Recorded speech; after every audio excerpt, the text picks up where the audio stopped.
Bediüzzaman, a luminary of his times.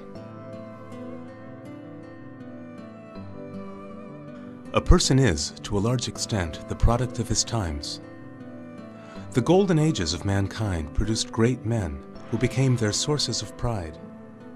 On the other hand, there are men who are great despite the darkness of the ages in which they appeared.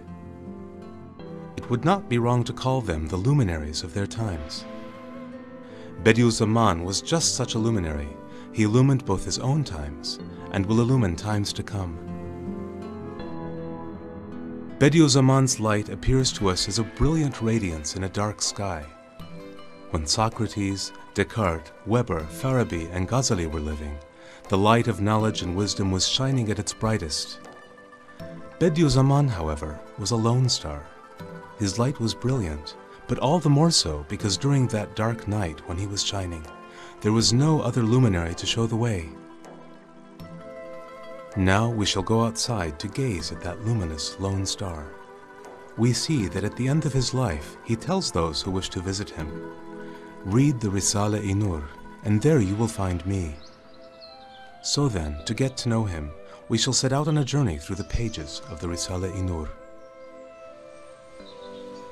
First, we turn the pages of his biography, and there we find him as Molla Said. Though scarcely more than a child, he has proved his brilliance and is teaching people who have previously taught others. Then we see him declaring with utter certainty that he shall prove to all the world that the Quran contains the remedies for the ills afflicting both East and West. He diagnoses the three grievous sicknesses afflicting the Islamic world: ignorance, poverty, and conflict, and prescribes education, industry, and unity. He addresses thousands in the Umayyad Mosque in Damascus and urges further cures: hope, the banishing of despair, truthfulness and honesty, love, mutual consultation, and brotherhood. Next, we turn to his work called Munazarat, Debates. Here he is teaching the tribesmen of Eastern Anatolia about freedom. He tells them, "I can live without bread, but not without freedom." He explains to them that despotism and bigotry have no place in religion. On another occasion, he shares his bread with the ants in recognition of their diligent cooperation and republicanism. Returning to Bediüzzaman's biography, we follow him to Istanbul. He is presenting his project for a university in Eastern Anatolia at the court of Sultan Abdulhamid. He is explaining the necessity of the joint teaching of the religious and the modern sciences. On the door of the hostel where he's staying, he hangs a notice saying, "Here all problems are solved, all questions are answered, but none are asked." He seems to be challenging the entire world.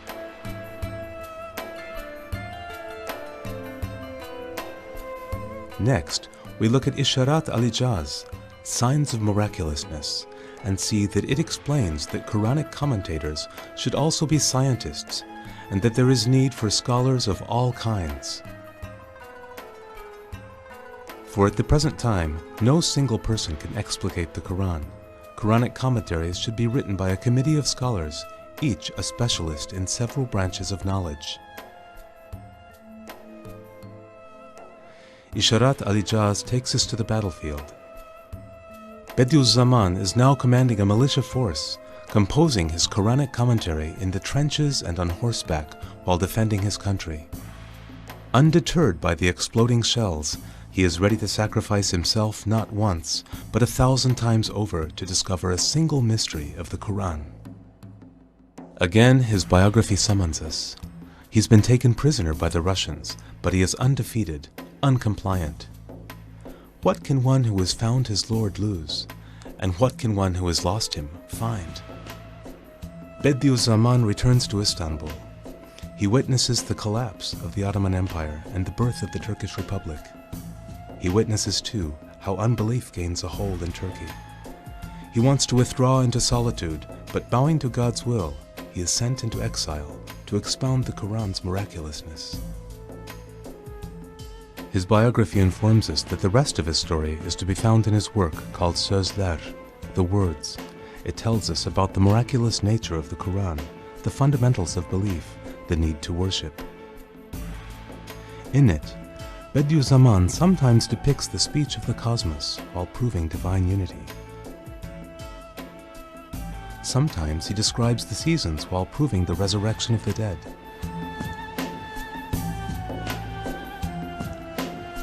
Sometimes he opens up windows in the mind while proving prophethood. Then we examine what he has to say about humanity in the letters he writes to his students at the time. He tells them about the spirit of community, love, and the importance of serving the cause of faith, of reading and study, and of patience.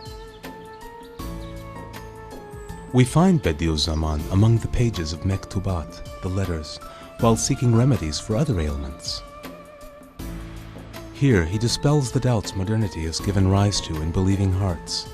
He cites hundreds of evidences of Muhammad's prophethood, convincing both heart and mind. He tells us about the angels, the jinns, and the tricks of Satan. He speaks of the Quran and satisfies the faculty of reason. He proves that there is no God but God. Next, we see that Bediüzzaman's productive pen is beginning to write the Lem Alar, the Flashes collection. Here, he addresses different sections of society. He lays the foundations for brotherhood. He offers instruction to the sick, the elderly, youth, children, and to women. He explains numerous matters from economics to the profundities of Sufism. Once again, his biography calls us. Its pages now tell us about his exile, followed in turn by arrests, imprisonment, poisonings, and torment. Bediüzzaman, however, is pleased because the prosecutors are reading about the questions of faith, even if with hostility. He is happy even to have gone to prison, for there are prisoners there in need of the lessons contained in the Risale-i Nur. He feels no hatred even when suffering the harshest treatment. The one time he raised his hands to curse those harming him, his heart softened when he saw the prosecutor's young child. Forgiving those who wronged him, he showed his elevated compassion. Bediüzzaman is driven from place to place and from courtroom to courtroom, but they can't silence his pen. Next are the pages of Shu'alar, the Rays collection, graced with discussions about divine unity, worship, the signs of the end of time. We see that he has transformed the cosmos into a vast book, letting the sun, moon, stars, and world speak as to a traveler. Wherever the traveler journeys, he receives the same answer to his questions. There is no God but God. Now, turning once more to Bediüzzaman's biography, we find him weeping for those innocents killed during the Second World War. He puts the world's troubles before his own. Most of all, he weeps for those who die in a state of unbelief. He shouts out that his cause will gain for a single person more than all of Europe, for his cause is to save faith. He even says that he is ready to burn in hell to save the faith of his people. Then he explains that the human race has been divided into different peoples so that they may all live together in peace. As we travel through the pages of the Risale-i Nur, we witness Bediüzzaman's greatness, and, wondering whether other people have recognized it as well, we turn our gaze to the outside world. There we see that since his death in 1960, his works have been translated into more than 40 languages. Hundreds of books have been written about the Risale-i Nur. Hundreds of conferences have been held to discuss it and his life, and thousands of articles have been written. Institutions have been founded in the West in the name of this great thinker.